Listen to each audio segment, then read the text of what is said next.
नहीं बच्चों, जैसा कि हम लोगों ने 2 दिन पहले बात की थी कि बहुत जल्द ही मैं आपके बीच में ज्योग्राफी का चैप्टर नंबर 1 जो है रिसोर्सेज एंड डेवलपमेंट का एमसीक्यू लेकर आने वाला हूं, और मैं इस प्रॉमिस को पूरा कर रहा हूं और 2 दिन के अंदर ही आपके बीच में हूं। तो इस चैप्टर में हम लोग सबसे पहले आज एमसीक्यू स्टार्ट करेंगे, है ना। हम लोग एमसीक्यू स्टार्ट करेंगे चैप्टर नंबर 1 ज्योग्राफी का, जिसका नाम है रिसोर्सेज एंड डेवलपमेंट। तो चलिए हम लोग टाइम वेस्ट नहीं करते हुए हम अपने क्वेश्चंस की तरफ बढ़ते हैं। देखिए आपका क्वेश्चन नंबर 1 ये है, विच of the following is an example of A renewable resource. ये 4 ऑप्शन आपके बीच में दिया हुआ है। बोला जा रहा है कि जो दिए गए ऑप्शंस हैं उनमें से कौन सा एक एग्जांपल है किसका, रिन्यूएबल रिसोर्स का। कौन सा एक एग्जांपल है आपका रिन्यूएबल रिसोर्स का। Coal, petroleum, solar energy, natural gas, है ना। तो आपका कोल जो है आपका रिन्यूएबल रिसोर्स के अंतर्गत नहीं आता, पेट्रोलियम रिन्यूएबल रिसोर्स के अंतर्गत नहीं आता, नेचुरल गैस जो आपका रिन्यूएबल रिसोर्स के अंतर्गत नहीं आता। तो आपका आंसर क्या हो सकता है, आपका आंसर है option number C, solar energy. Option number C, solar energy. Solar energy ये आपका पहले क्वेश्चन का आंसर है। नेक्स्ट क्वेश्चन है हमारा, according to the national forest policy 1952, what percentage of India's land areas should be under forest। जो NFP था, national forest policy जो 1952 में आई थी, उसके तहत भारत का कितना परसेंट जो जमीन का भाग है, जो भूभाग है, वो आपका फॉरेस्ट कवर होना चाहिए, मतलब जंगल होना चाहिए। कितने परसेंट जमीन पे जो है आपका जंगल होना चाहिए, आपका एनसीईआरटी में भी आपका दिया हुआ है, यह आपका 33%। अब नेक्स्ट क्वेश्चन की तरफ हम लोग चलते हैं। Which type of the flowing, which type of soil is ideal for growing cotton. ये जो चारों सॉइल्स का जो है आपका ऑप्शन दिया हुआ है, कि इनमें से कौन सा सॉइल पे जो है ना हम लोग कॉटन ग्रो कर सकते हैं, है ना। मतलब कॉटन की खेती इनमें से कौन सा सॉइल में बेस्ट होता है, किस सॉइल में जो है कॉटन का जो है आपका प्रोडक्शन होता है। आप लोगों ने पढ़ा होगा, है ना, एनसीईआरटी में भी दिया हुआ है। ऑप्शन है आपका alluvial soil, black soil, red soil या लेटराइट सॉइल। आपका आंसर है ब्लैक सॉइल, है ना। आप लोग का एनसीईआरटी में डायरेक्टली ये दिया हुआ है लाइन। चलिए हम लोग अब नेक्स्ट क्वेश्चन की तरफ चलते हैं। Question number 4, what is the main cause of land degradation इन पंजाब।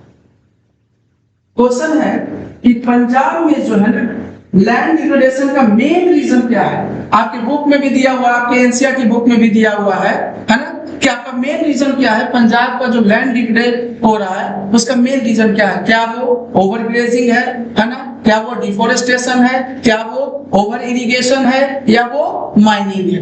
देखिए बच्चों, आप लोगों को पता होगा कि जितना भी आपका ऑप्शंस दिया हुआ है सारे कॉजेज हैं, है ना। इनमें से सारे आपका जो ऑप्शंस दिया हुआ है वो लैंड डिग्रेडेशन का कॉजेज है, लेकिन आपसे क्वेश्चंस क्या कर रहा है कि कहां लैंड डिग्रेडेशन का मेन रूट कॉज जो है पूछा जा रहा है, वो आपका पूछा जा रहा है पंजाब का, कि पंजाब में जो है आपका लैंड डिग्रेड होने का मेन रीजन क्या है पंजाब में। तो पंजाब में आपको मैंने बताया था कि वेस्टर्न, है ना, वेस्टर्न उत्तर प्रदेश, साथ में हरियाणा, है ना, साथ में आपका एक और है क्या, पंजाब, साथ में आपका पंजाब। ये 3 ऐसे रीजन्स हैं जहां पे लैंड डिग्रेडेशन बहुत तेजी से हो रहा है ना। ये 3 स्टेट्स भी ऐसे हैं, यूपी हो गया, यूपी का भी मेन कौन सा पोर्शन है, वेस्टर्न यूपी है। तो ध्यान रखिएगा, आपका पंजाब में जो है लैंड डिग्रेडेशन होने का मेन कारण है आपका ओवर इरिगेशन, है ना। क्या आंसर होगा इसका, ओवर इरिगेशन। ओवर इरिगेशन वहां पे हो रहा है, मतलब जरूरत से ज्यादा खेती हो रही है ना। चलिए हम लोग अब नेक्स्ट क्वेश्चन की तरफ बढ़ते हैं, क्वेश्चन नंबर 5 की तरफ। वो क्वेश्चन है आपका, which of the following is abiotic resource. बच्चों आप लोग बायो पढ़ते होंगे, है ना, और आपको पता होगा ये बायो का मतलब क्या है। ये बायो का मतलब क्या है, बायो मतलब होता है आपका लाइफ। बायो मतलब लाइफ होता है, और लाइफ जो है इनमें से किस एग्जाम्पल में, किस जो है ऑप्शन में जो है आपका दिया हुआ है। मिनरल्स नहीं होगा, फॉरेस्ट नहीं होगा, बिल्कुल होगा, फॉरेस्ट ही होगा आपका, है ना। वाटर नहीं होगा, सनलाइट नहीं होगा, तो होगा क्या आपका, इनमें से फॉरेस्ट होगा। ऑप्शन नंबर बी आपका सही आंसर है, क्योंकि बायो है। तो बायो मतलब क्या होता है, बायो मतलब होता है लाइफ। बायो मतलब लाइफ होता है, और लाइफ इनमें से कौन से एग्जाम्पल में जो है पाया जाता है, तो लाइफ होता है आपका फॉरेस्ट में। तो फॉरेस्ट किसका एग्जाम्पल है, आपका बायोटिक रिसोर्स का। चलिए अब नेक्स्ट क्वेश्चन की तरफ हम लोग मूव करते हैं, क्वेश्चन नंबर 6 की तरफ। What is the term for land left uncultivated for more than 5 years? है ना, आपका ऑप्शंस आपके सामने है, fallow land, cultivable, waste land, या बैरन लैंड, या आपका फॉरेस्ट लैंड। इनमें से कौन सा एग्जांपल आपका हो सकता है। बोला जा रहा है what is the term for land left uncultivated for more than 5 years। मतलब वैसे लैंड को क्या बोलेंगे जो 5 साल तक जो है बिना कल्टीवेशन का, मिला बिना उसमें एग्रीकल्चर किए हुए छोड़ दिया जाता है 5 सालों के लिए, या 5 साल से ज्यादा, तो वो होगा आपका cultivable waste land. Cultivable waste land आपका होगा ऑप्शन नंबर बी। चलिए हम लोग अब क्वेश्चन नंबर 7 की तरफ चलते हैं, जिसका है, जिसमें है आपका which of the following is a non renewable resource. बताइए which of the following is a non renewable resource. Non renewable resource इसमें से कौन सा है,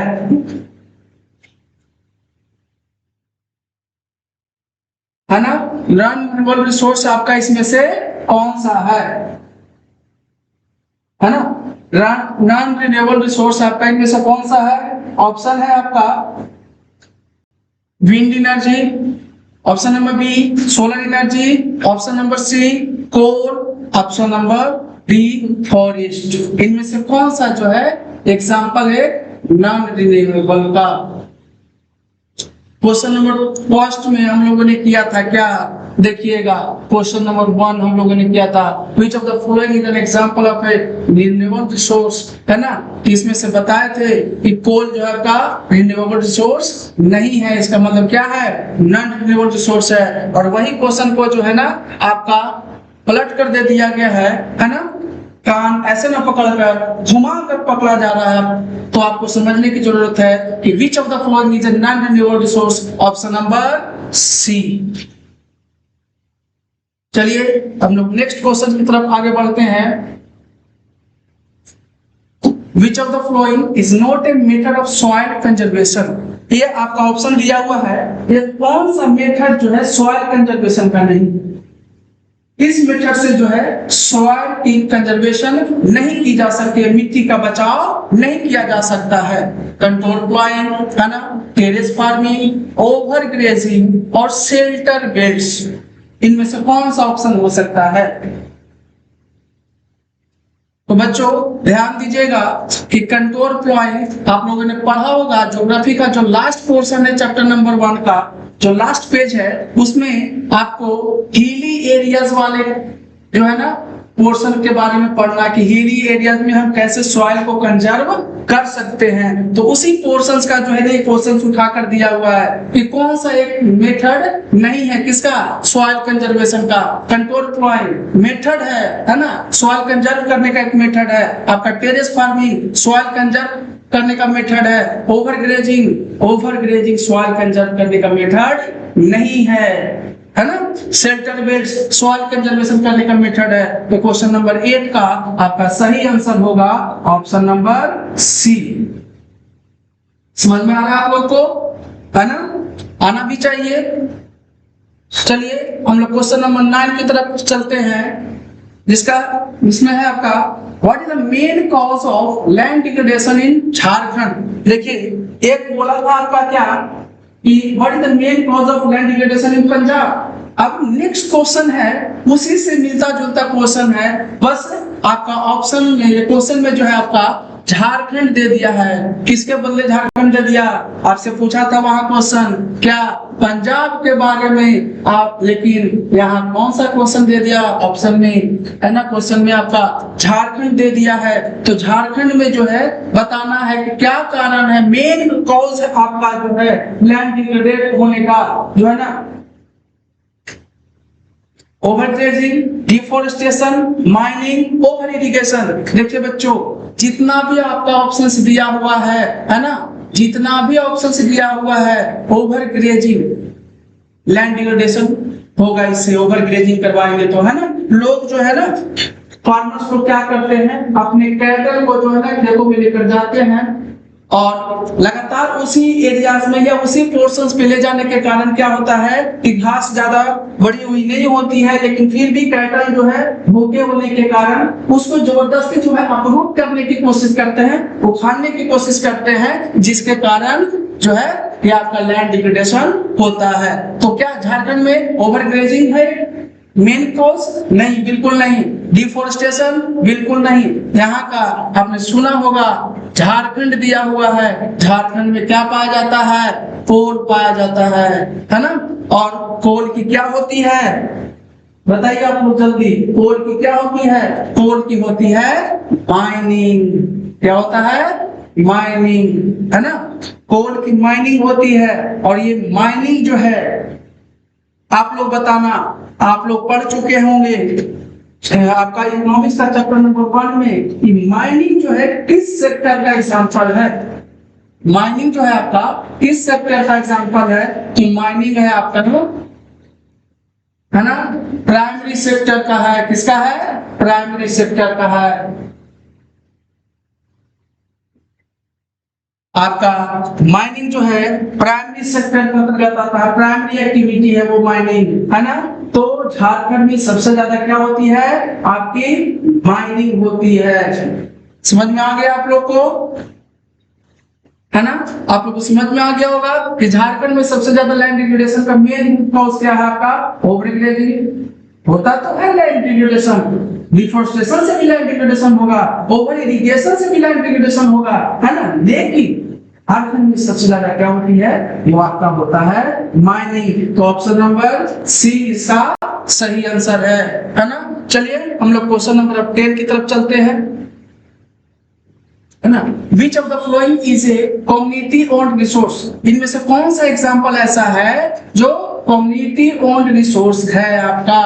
कम्युनिटी समुदाय के द्वारा, मतलब पब्लिक पार्क्स हो सकता है, मे बी, है ना। प्राइवेट लैंड बिल्कुल नहीं हो सकता। क्यों? क्योंकि क्वेश्चन में क्या बोला है? क्वेश्चन में आपका बोल रहा है, क्वेश्चन में आपका बोला है क्या? क्वेश्चन में आपका कम्युनिटी ओन बोल रहा है ना। कम्युनिटी में प्राइवेट नहीं आएगा, पहली बात। इंडिविजुअल, है ना, इंडिविजुअल कोई एक पर्सन होगा, किसी एक पर्सन का वो जो है ना वो प्रॉपर्टी होगा, तो इंडिविजुअल हाउसेस तो नहीं हो सकता है आपका कम्युनिटी ओन रिसोर्स का। पर्सनल व्हीकल्स ये नहीं हो सकता। पर्सनल, देखिए तीनों जो है ना ऑप्शन नंबर बी, सी और डी, ये तीनों ऑप्शन जो है आपका मिलता जुलता है। Private land, individual houses, personal, है ना, ये तीनों जो है ना एक जैसे दिखने में लग रहा है और है भी, है ना। तो ऑप्शन नंबर क्या होगा? विच of the following is a community owned resource. इसका सही आंसर क्या होगा? पब्लिक पार्क्स, है ना, पब्लिक पार्क्स। चलिए हम लोग क्वेश्चन नंबर अब 11 की तरफ बढ़ते हैं, जिसमें है विच of the following is an example of A potential resource. इनमें से कौन सा एक एग्जांपल है पोटेंशियल रिसोर्स का। ये दिए गए एग्जांपल्स में कौन सा ऐसा एक ऑप्शन है जो एग्जांपल है किसका, पोटेंशियल रिसोर्स का। कौन सा एग्जांपल है, क्या कोल डिपॉजिट्स है ना, solar energy, uranium deposits, waterfall. इसका सही आंसर है पोटेंशियल रिसोर्स का वाटरफॉल, है ना।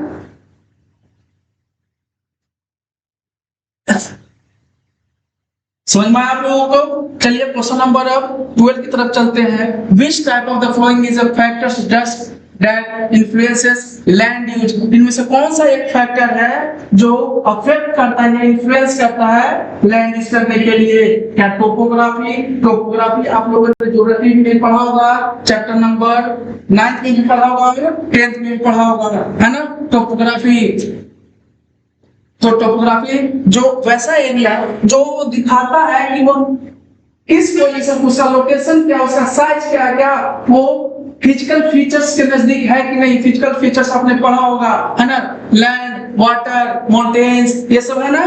तो टोपोग्राफी बिल्कुल ये प्रभावित करेगा, है ना। क्लाइमेट बिल्कुल प्रभावित करता है, इन्फ्लुएंस करता है। सॉइल टाइप बिल्कुल किस तरह का मिट्टी है, क्लाइमेट कैसा है, मतलब कि वो एरिया किस इलाके में है, किस तरह का है, माउंटेनियस है, रेनी जो फ्लड रीजन है, ड्रॉट रीजन है, या वाटरी एरिया है ना। तो इसका ऑप्शन होगा, सही आंसर होगा आपका ऑप्शन नंबर डी। चलिए हम लोग अब नेक्स्ट क्वेश्चन की तरफ चलते हैं, क्वेश्चन नंबर 13 की तरफ। What is the term for the resources that are surveyed and their quality and quantity have been determined for utilization. उसको किस टर्म से हम लोग डिनोट करेंगे, जिसके लिए क्या है ये द रिसोर्सेज डाटा, वैसा रिसोर्स जिसका सर्वे किया गया हो, है ना, उसके क्वालिटी को और क्वांटिटी को क्या किया गया है, डिटरमाइन किया गया है। मतलब एक ऐसा रिसोर्स जिसका सर्वे की गई हो, जिसपे यह पता लगाया गया हो कि उस रिसोर्स का जो है क्वालिटी क्या है, किस क्वालिटी का वो रिसोर्स है ना, कितने क्वांटिटी में है, तो उसको एक टर्म दिया गया है। कौन सा रिसोर्स, डेवलप्ड रिसोर्स। चलिए अब नेक्स्ट क्वेश्चन की तरफ चल सकते हैं, क्वेश्चन नंबर 14 की तरफ। आपका क्वेश्चन है Which of the following is a way to classify resources based on their origin, है ना। ये ज्योग्राफी का चैप्टर नंबर 1 का जो है आपका फर्स्ट पेज में है, आपका क्लासिफिकेशन दिया हुआ, क्लासिफिकेशन ऑफ रिसोर्सेज में उसका जो है उसका फर्स्ट पेज में ही आपका है ये टॉपिक।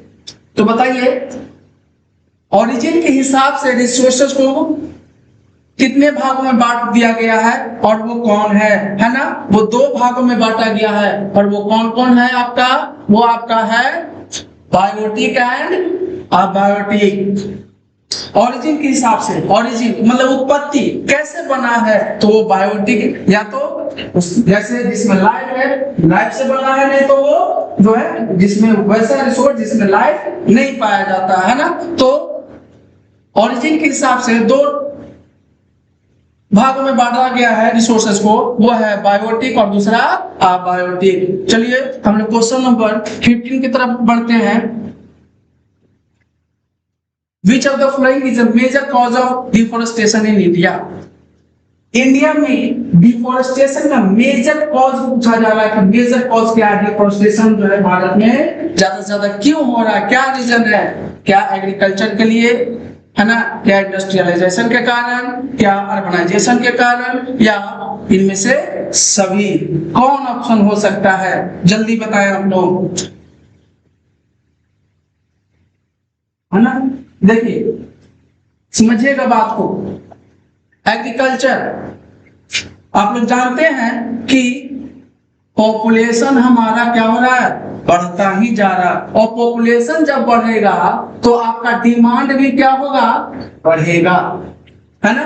तो एक तो कारण है डिफोरेस्टेशन करने का, जहाँ पे वैसे एरिया जहाँ पे आपका जंगल है, लेकिन वहां पे हमारा पॉपुलेशन बढ़ता ही जा रहा है, रेगुलर बेसिस पे जो है पॉपुलेशन बढ़ता जा रहा है। ऑलमोस्ट नंबर 1 पोजीशन पे है हम लोग पूरे वर्ल्ड में पॉपुलेशन के मामले में, है ना। तो एग्रीकल्चर करने के लिए उस फॉरेस्ट को क्या किया जाता है, कट किया जाता है। सेकेंड है आपका इंडस्ट्रियलाइजेशन, है ना। नए नए इंडस्ट्री सेटअप करने के लिए, फैक्ट्रीज बनाने के लिए, तो इंडस्ट्रियलाइजेशन भी एक मेजर कॉज है किसका, डिफॉरेस्टेशन का। थर्ड है अर्बनाइजेशन, है ना। अब धीरे धीरे देखते होंगे कि गांव जो है शहरों में बदल रहा है। जैसे अपना जो स्कूल है, उस स्कूल के आसपास के एरिया भी देखिएगा तो वो एरिया जो है अब धीरे धीरे जो है ना वो गांव से सेमी अर्बन एरिया में चेंज होता जा रहा है। अर्बन एरिया या सेमी अर्बन एरिया वो बदलता जा रहा है। तो अर्बनाइजेशन भी है, शहरीकरण हो रहा है, शहर में धीरे धीरे बदल रहा है ना, या ऑल ऑफ दीज। तो देखिए ये सारे ऑप्शन सही हैं, है ना। ये आपका सारा ऑप्शन सही है, ए भी है, बी भी है, सी भी है और तीनों है। तो कौन सा ऑप्शन जाएगा आपका, option number D, all of the above. चलिए नेक्स्ट क्वेश्चन की तरफ हम लोग बढ़ते हैं। Which of the following is a method of sustainable resource management? बताइए, सस्टेनेबल डेवलपमेंट आप लोगों ने पढ़ा होगा, है ना। तो उसी पोर्शन से ये क्वेश्चन है कि बताइए कौन सा एक मेथड है, कैसा मेथड, सस्टेनेबल रिसोर्स मैनेजमेंट का एक मेथड है। सस्टेनेबल डेवलपमेंट पढ़ा होगा कि रिसोर्सेज का यूज तो करना है, लेकिन यह भी ध्यान रखना है कि हमारा जो आने वाले फ्यूचर जनरेशन को उनको भी ये रिसोर्सेस मिल सके। तो इस हम लोग को क्या करना होगा, वाइजली यूज करना होगा, है ना, वाइजली यूज करना होगा। तो बताइए इनमें से कौन सा एक मेथड है सस्टेनेबल रिसोर्स मैनेजमेंट का। Option number A over exploitation, option number B conservation, option number C depletion, option number D pollution, है ना। सस्टेनेबल डेवलपमेंट बोला जा रहा है, कौन सा मेथड है, ओवर एक्सप्लॉयटेशन तो नहीं हो सकता, है ना, ये कभी नहीं होगा, है ना, ये आपका नहीं होगा। देखिए डिप्लीशन मतलब कमी होता है ना, रिसोर्सेज की कमी होती जा रही है। तो ये सस्टेनेबल रिसोर्स मैनेजमेंट का सही आंसर नहीं होगा। नेक्स्ट है आपका पॉल्यूशन, ये तो हो ही नहीं सकता सस्टेनेबल डेवलपमेंट या सस्टेनेबल रिसोर्स मैनेजमेंट का। तो सही आंसर आपका कौन सा है, सही आंसर है आपका ऑप्शन नंबर बी, है ना, कंजर्वेशन। कंजर्वेशन एक ऐसा मेथड है जो अभी मैंने क्या बोला था कि रिसोर्सेज को वाइजली यूज करना। वाइजली यूज करने का मतलब क्या है, इसका मतलब यह हुआ कि रिसोर्सेज उतने ही मात्रा में यूज करना है जितना में हमारा काम चल सके, है ना। तो कंजर्वेशन रिसोर्सेज को हम लोग को कंजर्व करके चलना होगा, बचाकर चलना होगा, ताकि आने वाले फ्यूचर जनरेशंस को जो है ना वो रिसोर्सेज मिल सके या वो यूटिलाइज कर सके। चलिए हम लोग अब नेक्स्ट क्वेश्चंस की तरफ चलते हैं, है ना। What is the term for the resources which are owned by individual, है ना। बताइए वैसा रिसोर्सेज जो इंडिविजुअल किसी एक व्यक्ति के द्वारा, किसी पर्टिकुलर व्यक्ति के द्वारा ओन किया जाता है, तो उसके लिए एक कौन सा एक टर्म यूज होता है। क्या वो कम्युनिटी रिसोर्स यूज होता है, क्या वो नेशनल रिसोर्सेज यूज होता है, क्या वो प्राइवेट रिसोर्सेज यूज होता है, क्या वो इंटरनेशनल रिसोर्सेज हो सकता है। क्या इनमें से कौन सा ऑप्शन होगा, तो सही ऑप्शन है, देखिए एक आपका वर्ड दिया है इंडिविजुअल, है ना। तो इंडिविजुअल के हिसाब से आप पकड़ सकते हैं कि ये प्राइवेट रिसोर्सेज का एग्जांपल है। वो टर्म कौन सा है, प्राइवेट रिसोर्सेज है। चलिए हम लोग अब नेक्स्ट क्वेश्चन की तरफ बढ़ रहे हैं। क्या कि which of the following is a characteristic of black soil। यहाँ पे बेटा ब्लैक सॉइल नहीं होगा, है ना, यहाँ पे ब्लैक सॉइल नहीं होगा, यहाँ पे रेड सॉइल कर लीजिए आप लोग, है ना, यहाँ पे रेड सॉइल कर लीजिए, है ना, यहाँ पे रेड सॉइल होगा। ये क्वेश्चन जो है मिसप्रिंट हुआ है, यहाँ पे क्वेश्चन मिसप्रिंट हुआ है, मिसटाइप हुआ है, मतलब which of the following is a characteristic of red soil। बताइए रेड सॉइल का एक खासियत बताइए, जो है ना आप पढ़े होंगे कि रेड सॉइल में क्या पाया जाता है, वो लाल दिखता है। वो क्यों दिखता है, इसमें किसकी मात्रा होती है, तो उसमें जो है आपकी आयरन की मात्रा होती है। रेड सॉइल में क्या होता है, आयरन होता है ना। रेड सॉइल में क्या होता है आपका? आयरन होता है। रेड सॉइल में क्या होता है आपका? आयरन होता है।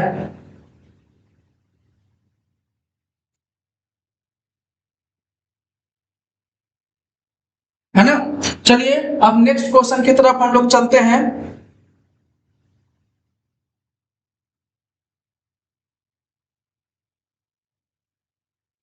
Question number 19. What is the term for the resources that are found in a region but their use has not been started due to lack of technology or feasibility? उसका जो है ना वैसा रिसोर्स है जिसको found किया गया, पता लगा लिया गया है, लेकिन उसका यूज अभी स्टार्ट नहीं हुआ। उस रिसोर्सेज का हम लोग अभी यूज करना स्टार्ट नहीं किए हैं। किसके कारण यूज नहीं कर पा रहे हैं? तो हमारे पास जो है आपका हमारे पास आपका टेक्नोलॉजी की कमी है। इसकी कमी है लैक ऑफ टेक्नोलॉजी और फिजिबिलिटी। जब टेक्नोलॉजी की कमी होती है तो उसको है ना, उसको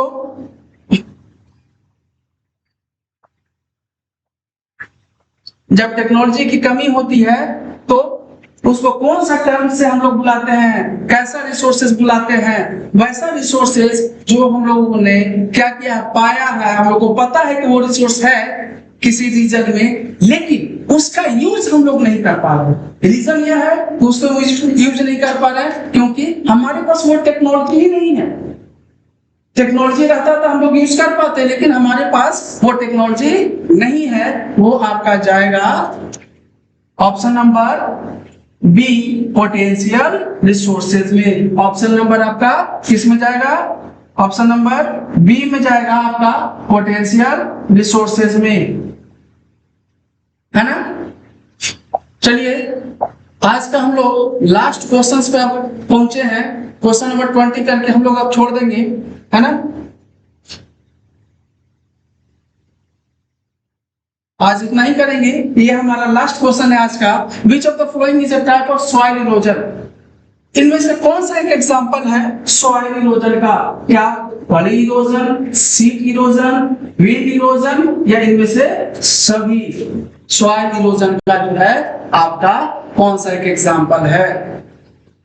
बिल्कुल गली इरोजन बिल्कुल होता है। एक पतली नाली की तरह, गली की तरह वो जो है ना वो लीक बन जाता है। आप लोगों ने पढ़ा होगा, ज्योग्राफी का जो है लास्ट पेज में है ना? सीट इरोजन, है ना? जैसे विंड वगैरह जब देखते होंगे कि समर सीजन में जब लू चलती है, जब विंड चलती है, तो क्या होता है कि डस्ट पार्टिकल्स आपके जो है ना, आपके डस्ट पार्टिकल्स क्या होते हैं?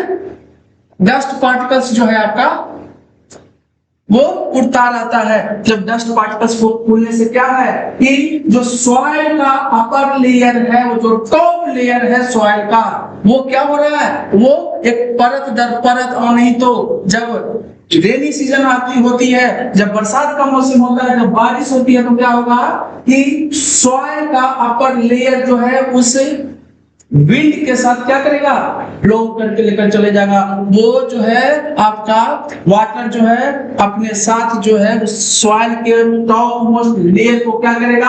अपने साथ ब्लो कर लेकर चला जाएगा। तो आपका सीट इरोजन भी होता है, विंड इरोजन अभी बताया है ना, समर सीजन में, है ना?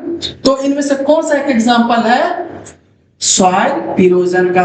तो ऑप्शन नंबर बी, इनमें से सभी ऑप्शन जो है आपका सही है। ये रहा हम लोगों का आज का फर्स्ट क्लास, है ना? हम लोगों का आज का पहला क्लास रहा जिसमें हम लोगों ने लगभग 20 क्वेश्चंस को अटेम्प्ट किया, और धीरे धीरे ऐसे करते करते हम लोग लगभग जितने पॉसिबल एमसीक्यू हो सकते हैं इस चैप्टर का वो हम लोग बिल्कुल करेंगे। सो आज के लिए इतना ही, धन्यवाद।